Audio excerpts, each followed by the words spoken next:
The art collection was worth $20 million, but only if you found the real painting. My cousins hired experts. I knew her favorite color. Aunt Vivien died on a Sunday in late September, her body discovered by the housekeeper in the sunroom, where she'd spent every morning for the past 30 years painting landscapes that nobody bought. The official cause was heart failure, which seemed fitting for a woman who'd poured her entire heart into art that the world dismissed as derivative and unremarkable. She was 78 years old and left behind an estate valued at roughly $23 million, most of it tied up in an art collection she'd assembled obsessively over 5 decades. The funeral happened 3 days later at a cemetery overlooking the ocean she'd painted hundreds of times, each version slightly different in mood and light. My 4 cousins arrived in black designer clothes and calculated expressions of grief, already positioning themselves for whatever inheritance battle was coming. I wore a dress from a thrift store and cried real tears because Aunt Vivien had been the only person in our family who'd ever treated me like I mattered. The will reading was scheduled for the following Friday at her attorney's office in downtown Portland, a building with marble floors and the kind of heavy silence that comes from managing old money. My cousins clustered together near the conference room entrance, whispering strategies and shooting glances at me that ranged from dismissive to openly hostile. Cordelia was the oldest at 42, a corporate lawyer who specialized in hostile takeovers and had the emotional warmth of a tax audit. Her twin brothers, Nathaniel and Sebastian, ran a private equity firm together and wore matching watches that cost more than my annual salary as a museum docent. The youngest cousin, Lydia, had married into a tech fortune and spent her days on charity boards where she could network with other wealthy people while pretending to care about poverty. Then there was me, Iris Delacroix, 34 years old, unmarried, childless, working part-time at a small contemporary art museum for $28,000 a year. I was the family embarrassment, the cautionary tale about what happens when you choose passion over profit. The attorney's name was Margaret Finch, a woman in her 60s with steel gray hair and the no-nonsense demeanor of someone who'd spent decades watching families destroy themselves over money. She opened the leather portfolio containing Aunt Vivien's will and began reading in a voice that suggested she'd seen this exact scenario play out before and already knew how it would end. The preliminary language was standard, disposing of personal effects and making small bequests to charities and staff. Then Margaret reached the section about the art collection, and everyone in the room leaned forward with predatory interest. My entire art collection, currently stored in the climate-controlled vault at my estate, is valued at approximately $20 million according to recent appraisals. This collection contains works by Monet, Renoir, Degas, Cassatt, and numerous other significant artists from the Impressionist and Post-Impressionist periods. However, one painting in this collection is a forgery. The room erupted with confused objections. Cordelia demanded to know which painting was fake and why Aunt Vivien had kept a forgery in her collection. Nathaniel started calculating out loud how a forgery would affect the total valuation. Sebastian pulled out his phone and began texting, presumably to art fraud experts he had on retainer. Lydia just looked annoyed that inheritance distribution was going to be more complicated than a simple division of assets. Margaret raised her hand for silence and continued reading. The forgery was commissioned by me 5 years ago as part of an experiment in perception and value. It is technically perfect, created by a master forger who replicated every brushstroke and aging pattern. Professional authentication would likely miss it. The painting that is genuine is hidden among my personal works, the landscapes I painted myself that currently hang throughout my home. One of these seemingly worthless paintings contains the real masterpiece, painted over my own work. I felt my breath catch in my throat as I processed what she'd done. Aunt Vivien had hidden a multi-million-dollar painting underneath one of her own landscapes, the very paintings that critics and family members had dismissed as amateur and worthless for decades. Margaret continued reading, her voice steady despite the chaos building in the room. To inherit the art collection, my heirs must correctly identify which of my personal paintings conceals the genuine masterpiece. You have 1 week from today to make your selection. Each heir may choose one painting. If you choose correctly, you inherit the entire collection. If you all choose incorrectly, the collection will be donated to the Portland Museum of Art, with instructions that they discover the hidden painting through conservation work. Margaret looked up from the document and added her own commentary. Mrs. Delacroix left detailed documentation about the forgery's creation and the concealment of the real painting, sealed and held by this office. Once all selections are made or the deadline passes, we'll reveal which painting is correct. Cordelia was already formulating strategy, her lawyer brain shifting immediately into competitive mode. We need access to the house and the paintings immediately. I want every painting photographed, x-rayed, and analyzed. We'll hire the best art authentication experts in the country. Margaret shook her head. Mrs. Delacroix anticipated that approach. Her will specifically prohibits any scientific analysis or expert consultation. You may view the paintings, you may research her life and work, but you cannot use technology or hired expertise to determine the answer. This is meant to be solved through personal knowledge of the deceased. Nathaniel laughed, the sound sharp and derisive. Personal knowledge? None of us spent significant time with Aunt Vivien in the past 20 years. She was basically a recluse who painted terrible landscapes and hoarded expensive art. Sebastian nodded agreement. This is ridiculous. She's essentially making the inheritance random chance. How are we supposed to choose from potentially hundreds of paintings with no expert guidance? I sat quietly while my cousins complained, thinking about the hundreds of hours I'd spent in Aunt Vivien's sunroom over the years. While they'd been building careers and accumulating wealth, I'd been visiting her every month, sitting on the worn couch while she painted and talked about color theory, light, memory, and the difference between seeing and observing. She'd shown me her collection in the vault, explaining what she loved about each piece, why certain brushstrokes moved her, how specific colors could convey emotions that words couldn't capture. My cousins had dismissed her as an eccentric failure, but I'd recognized her as an artist who painted for love rather than recognition, which was the purest form of creation. Margaret distributed keys to Aunt Vivien's house and explained the rules more explicitly. Each of you may visit the house individually or together, but all paintings must remain in place. You'll submit your selection to this office in a sealed envelope before next Friday at 5 p.m. In the event that multiple heirs choose correctly, the collection will be divided equally among those heirs. The house sat on 2 acres overlooking the Pacific Ocean, a rambling Victorian that Aunt Vivien had bought with her inheritance from her own parents decades ago. She'd never married, never had children, spent her money on art and paint supplies, and the solitude to create without judgment. The interior was exactly as I remembered, filled with natural light and the lingering smell of linseed oil and turpentine. Her paintings covered every wall, landscapes of the Oregon coast in various seasons and weather conditions. Some were clearly early works, technically rough but emotionally honest. Others were more refined, showing the skills she'd developed over decades of daily practice. None of them would ever hang in a major museum or sell for significant money, because Aunt Vivien had never pursued commercial success or critical recognition.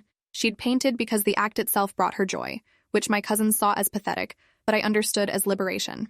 My cousins arrived at the house within an hour of the will reading, treating it like a crime scene they needed to process efficiently. Cordelia brought a professional photographer to document every painting with high-resolution images. Nathaniel and Sebastian walked through with tablets, taking notes about size, subject matter, frame quality, anything that might provide a clue about which painting was special. Lydia hired an art history professor to give her a crash course in Aunt Vivien's techniques and compositional choices. They worked with focused intensity, approaching the problem like a puzzle that could be solved through systematic analysis and superior resources. I just walked through the house slowly, remembering conversations and moments, letting myself feel the accumulated weight of 3 decades of Aunt Vivien's creative output. The paintings weren't technically perfect, but they were honest. Each one captured a specific moment and mood, a particular quality of light or weather or emotional state that she'd translated onto canvas. In the sunroom where she'd died, I found her final painting still on the easel, unfinished. It showed the ocean during a storm, waves crashing against rocks with a violence that suggested internal turmoil rather than just external weather. The colors were darker than her usual palette, heavy grays and deep blues with flashes of white foam that looked almost angry. I studied it for a long time, trying to understand what she'd been thinking in her final days. Cordelia interrupted my contemplation, her heels clicking sharply on the hardwood floors. Stop being sentimental and start being strategic. We need to figure out which painting contains the hidden masterpiece before someone else does. I looked at her and saw nothing but calculation in her expression. No grief for Aunt Vivien, no appreciation for the art she'd created, just raw ambition for the inheritance. I asked Cordelia what she remembered about Aunt Vivien's favorite colors, thinking it might be relevant to which painting concealed the masterpiece. Cordelia looked confused by the question. What does that matter? We need to think about which painting she'd have chosen to hide something valuable under. Probably something large enough to conceal a significant work. Maybe something already abstract that wouldn't show obvious texture inconsistencies. I tried a different approach. Do you remember anything she said about her own work? Any paintings she was particularly proud of or attached to? Cordelia waved dismissively. She never said anything worth remembering. It was always vague nonsense about expressing inner truth or capturing fleeting moments. Nothing practical or useful. She moved on to photograph another wall, leaving me alone with the recognition that my cousins had spent decades in Aunt Vivien's presence without ever actually seeing her. I spent 3 days visiting the house, looking at paintings and thinking about the woman who'd created them. The more time I spent there, the more I noticed patterns and preferences that Aunt Vivien had never explicitly stated, but that revealed themselves through accumulated observation. She painted the same stretch of coastline repeatedly, but the emotional tone varied dramatically. Some paintings were bright and optimistic, others melancholic and withdrawn. She had phases where she worked primarily in blues and greens, others where warm oranges and reds dominated. The paintings weren't chronologically arranged, but I could roughly date them based on techniques and materials. The oldest works used cheaper canvas and student-grade paints. More recent pieces showed better materials and more confident brushwork. None of them would ever be considered masterpieces by conventional standards, but they were absolutely authentic documents of a life lived in service to creative expression. On the 4th day, I noticed something strange about one particular painting in the upstairs hallway. It showed a sunset over the ocean, the sky painted in layers of purple, orange, and deep crimson that created an almost otherworldly atmosphere. The composition was solid but not exceptional. the technique competent but not revolutionary. What caught my attention was how different it looked from everything else in the house. Most of Aunt Vivien's paintings had a softness to them, a gentle quality even in storm scenes. This sunset painting felt harder somehow, more controlled and deliberate. The brush strokes were tighter, the color transitions more precise. It was technically better than her usual work, which made it feel wrong in a way I couldn't immediately articulate. I pulled out my phone and took a photo, then continued through the house looking for other paintings that felt similarly out of place. By Friday, I'd identified 3 paintings that seemed different from Aunt Vivien's typical style. The sunset in the hallway, a beach scene with figures in the dining room, and a cliffside landscape in one of the bedrooms. All 3 were technically superior to her usual work, more controlled and professional. I initially thought these might be the candidates for concealing a masterpiece, that Aunt Vivien had improved her technique and these represented her best work. But the more I studied them, the more I realized they felt disconnected from everything else.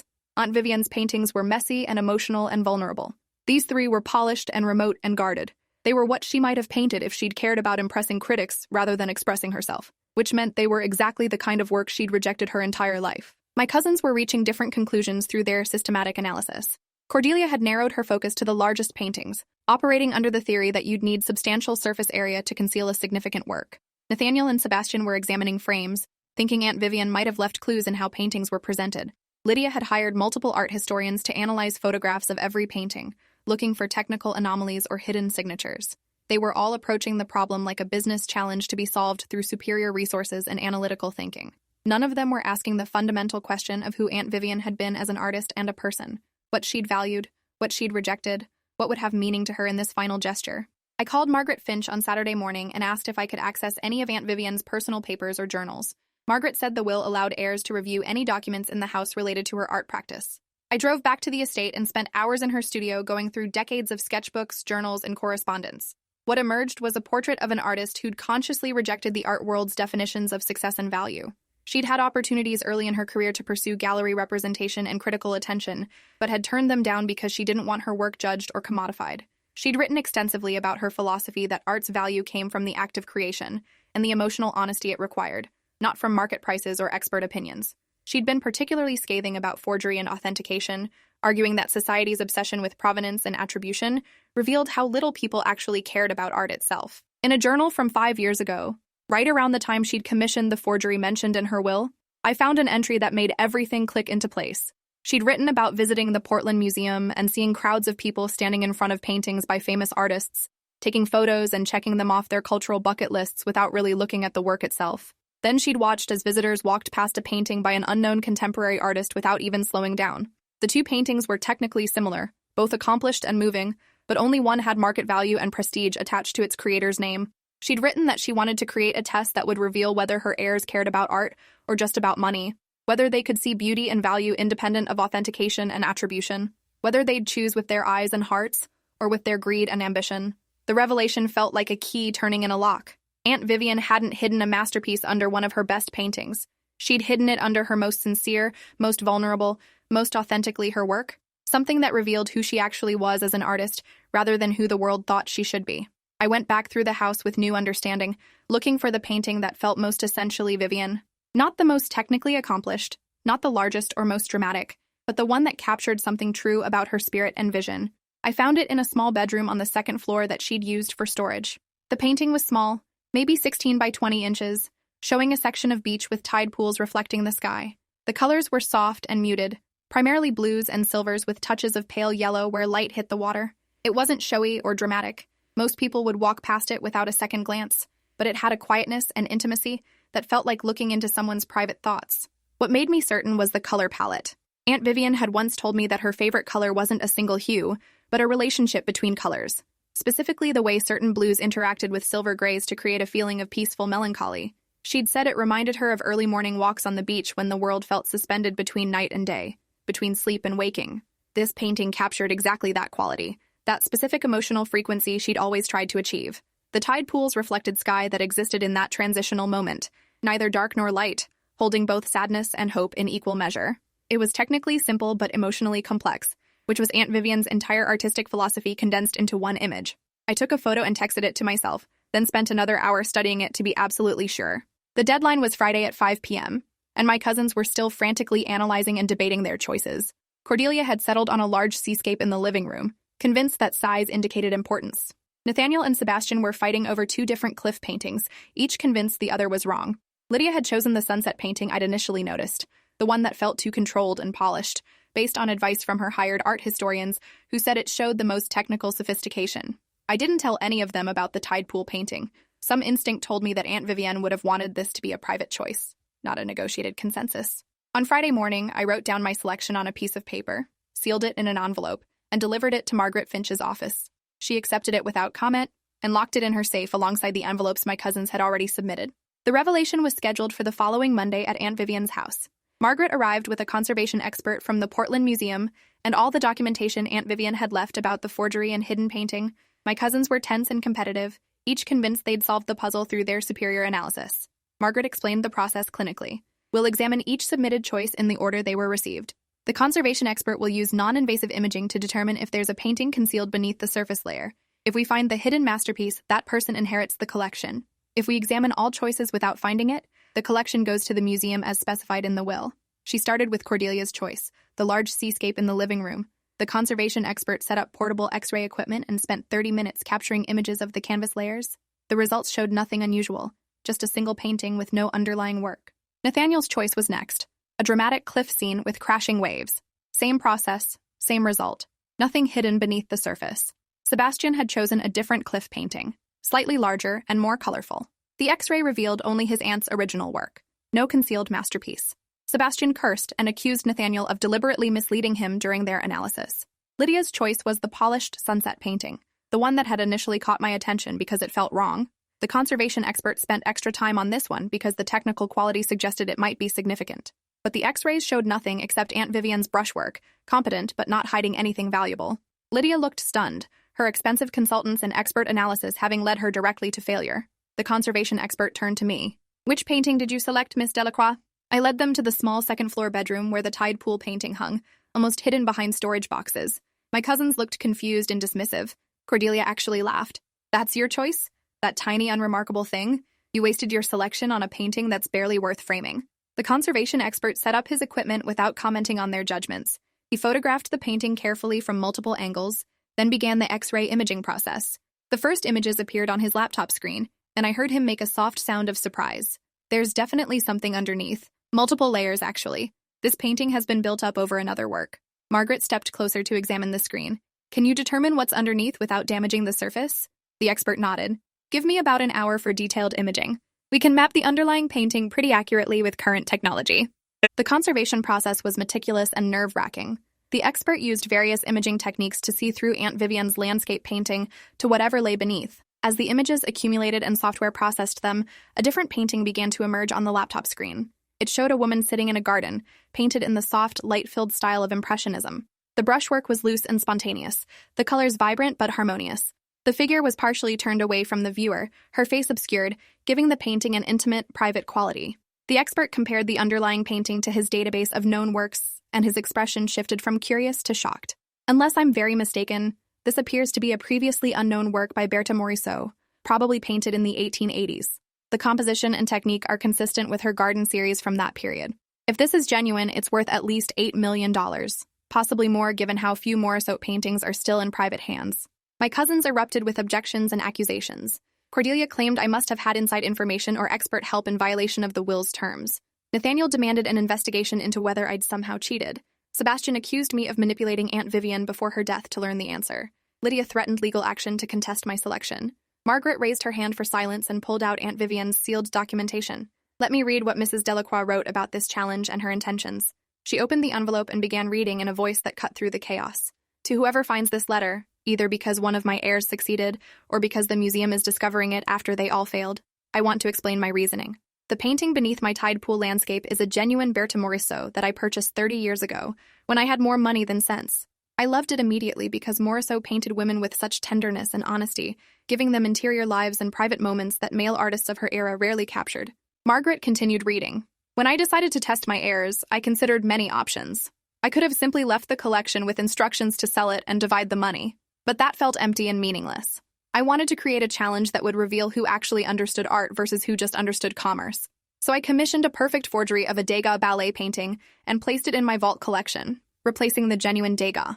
The real Degas is in a bank vault in Switzerland. with instructions to donate it to the Musée d'Orsay after my death. What's in my collection now is a technically perfect fake that would fool most experts, proving how little authentication and expertise matter when determining artistic merit. Then I took my beloved Morisot and painted over it with one of my own landscapes. Not my best technical work, but one of my most honest and personal pieces. I chose the tide pool painting because it captured a specific quality of light and feeling that I'd spent decades trying to express. Margaret looked up from the letter at my cousins before continuing. The question I wanted to answer was this. Would any of my heirs recognize value, independent of attribution and price? Would any of them understand that my own humble landscape was worth preserving and appreciating even if it wasn't worth millions? Or would they all choose based on size, prominence, technical sophistication, and the advice of expensive experts? Iris was the only one who ever visited me consistently, the only one who sat with me while I painted and asked questions about what I was trying to express rather than what it would sell for. She understood that art's value comes from the connection it creates between creator and observer, not from signatures and provenance. I knew she would choose the tide pool painting because she alone remembered what I cared about, not because she had inside information, but because she paid attention when everyone else was too busy building empires to notice a lonely woman painting by the ocean. The letter concluded with instructions for the inheritance. If Iris chose correctly, she inherits the entire collection, including the Morisot. If she chose incorrectly, the collection goes to the museum. If any other heir chose correctly, they would have inherited everything. But I designed the challenge knowing that only someone who truly understood my values and artistic philosophy would recognize which painting mattered most. My cousins were silent, processing the reality that they'd lost not through bad luck or insufficient resources, but because they'd fundamentally misunderstood what the challenge was testing. Cordelia tried one more angle. She didn't specify her favorite color or explain why it mattered. That information wasn't available to all of us equally. Margaret pulled out another document. Mrs. Delacroix anticipated that objection. This is a compilation of email conversations between her and Iris dating back 15 years. She referenced her favorite color palette at least 30 times, always in context of specific paintings and emotional effects. Any of you could have asked her about this during her life. Only Iris cared enough to listen to the answers. The legal transfer took 6 weeks while authentication experts verified the Morisot and appraised the rest of the collection. The forgery Aunt Vivien had commissioned was identified and removed, reducing the collection's value but proving her point about how easily expertise could be fooled by technical perfection. The final valuation came to $19.2 million, with the Morisot accounting for roughly $8 million of that total. My cousins each hired attorneys to challenge the inheritance on various grounds, arguing everything from undue influence to discriminatory will provisions. Every challenge failed because Aunt Vivien had been remarkably thorough in her documentation, and her rules had been applied equally to all heirs. The fact that only one heir had bothered to build the knowledge necessary to succeed wasn't a legal problem, it was a family failure. The estate auction for everything except the art collection happened in November. I bought Aunt Vivien's house with a portion of my inheritance, wanting to preserve the place where she'd spent decades creating. My cousins bought nothing and haven't spoken to me since the will reading. Cordelia sent a single email saying I'd betrayed the family by accepting an inheritance I hadn't earned through proper achievement. I didn't bother responding because she'd proven she'd learned nothing from Aunt Vivien's final lesson about what actually constitutes achievement worth celebrating.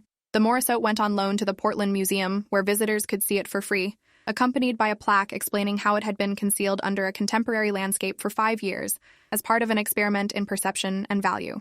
The museum also displayed Aunt Vivien's tide pool painting alongside it, showing both the concealment and what had been hidden. I kept most of the collection, but sold a few pieces to fund a grant program for artists working outside commercial and academic structures.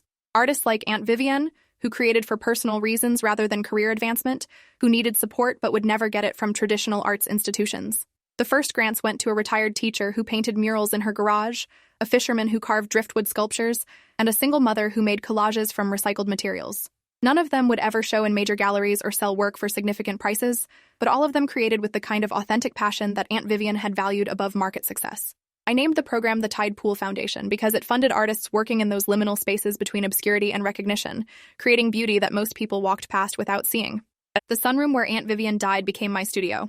I'd never painted seriously before, but inheriting her life's work inspired me to try. My early attempts were technically terrible, far worse than her early work had been, but I kept practicing, kept showing up in that light-filled room with its ocean views and lingering smell of turpentine. I painted the same stretch of coastline she'd painted hundreds of times, learning that repetition wasn't about perfection, but about noticing how light and weather and internal state transformed the same scene into infinite variations. Some days the ocean looked peaceful and inviting. Other days it looked violent and threatening. The geography stayed constant, but the emotional truth kept shifting, which was exactly what Aunt Vivien had been documenting all those years. Not the literal coastline, but her relationship with it over decades of patient observation. 5 years after Aunt Vivien's death, the Portland Museum mounted a retrospective of her work titled Landscapes of Attention, The Art of Vivien Delacroix. I loaned them 40 paintings spanning her entire career, from rough early attempts to confident late works.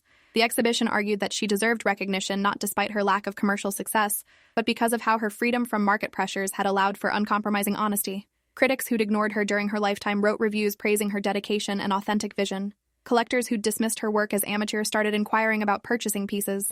The irony wasn't lost on me that she'd achieved recognition and validation only after death, when she could no longer be pressured to compromise or commercialize. The museum retrospective drew surprisingly large crowds, people coming to see work by an artist they'd never heard of who'd painted coastal landscapes nobody wanted.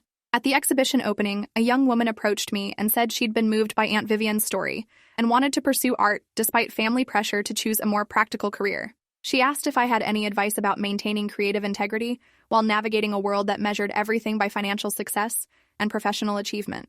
I told her what Aunt Vivien had told me years ago, that the most valuable things in life can't be possessed or commodified, only appreciated by people willing to pay attention.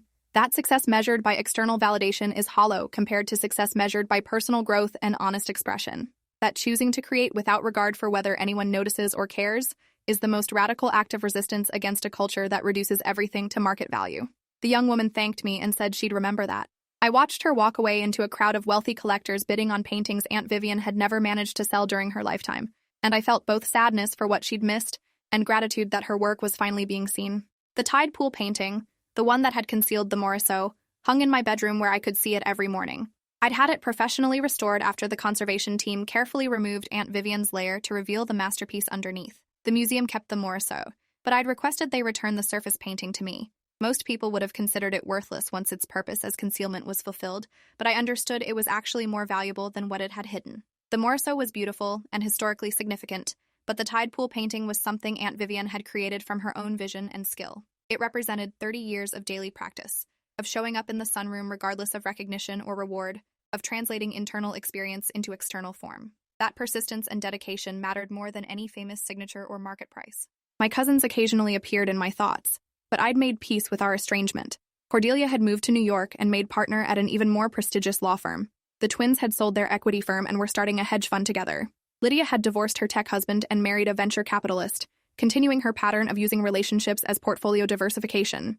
They'd all achieved conventional success and accumulated more wealth, but none of them had learned what Aunt Vivien tried to teach in her final gesture, that relationships require attention and presence, not just genetic connection, that value exists independent of price, that the most important inheritances aren't financial but philosophical, passed down through time spent together and lessons absorbed gradually rather than through legal documents and bank transfers. I'd gotten both, the money and the wisdom, but only because I'd been willing to sit in a sunroom with a lonely artist and listen to what she cared about. 10 years after Aunt Vivien's death, I sold the Morisot to a private collector for $11 million and used the money to buy a building in Portland that I converted into subsidized studio spaces for artists who couldn't afford commercial rent.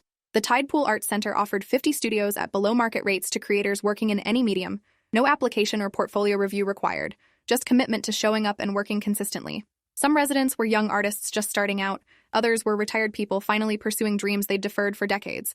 Some created conventional work, others experimented with forms that defied easy categorization. The building had a gallery where residents could show work without the pressure of commercial sales, where the point was sharing rather than selling. Aunt Vivien would have loved it, this community of people choosing creation over commerce, passion over profit, presence over prestige. On the 10th anniversary of her death, I organized a gathering at the house where she'd lived and worked.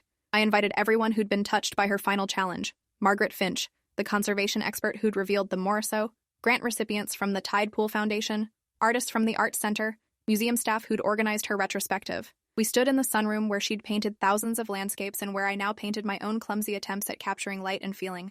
I read from one of her journals about the relationship between seeing and creating, about how artists train themselves to notice what others overlook, to find meaning in overlooked corners and dismissed moments, how the act of sustained attention is itself a form of love, a way of saying that this particular stretch of coastline, this specific quality of morning light, this individual moment of existence matters enough to document and preserve. Everyone was quiet as I read, and I felt Aunt Vivien's presence in that silence, still teaching, still showing us how to see. The tide pool painting hung above the fireplace in the sunroom, restored and reframed.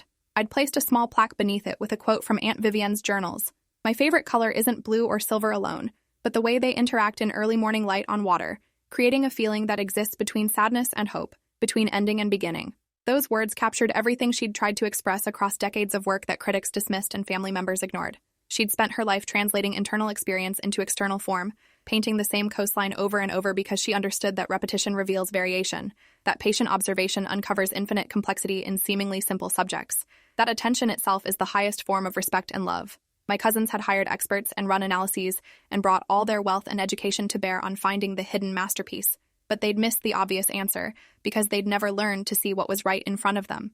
I'd won Aunt Vivien's challenge not through cleverness or luck, but because I'd loved her enough to remember her favorite color. Thanks for watching till the end. Make sure to subscribe and like to not miss the next story.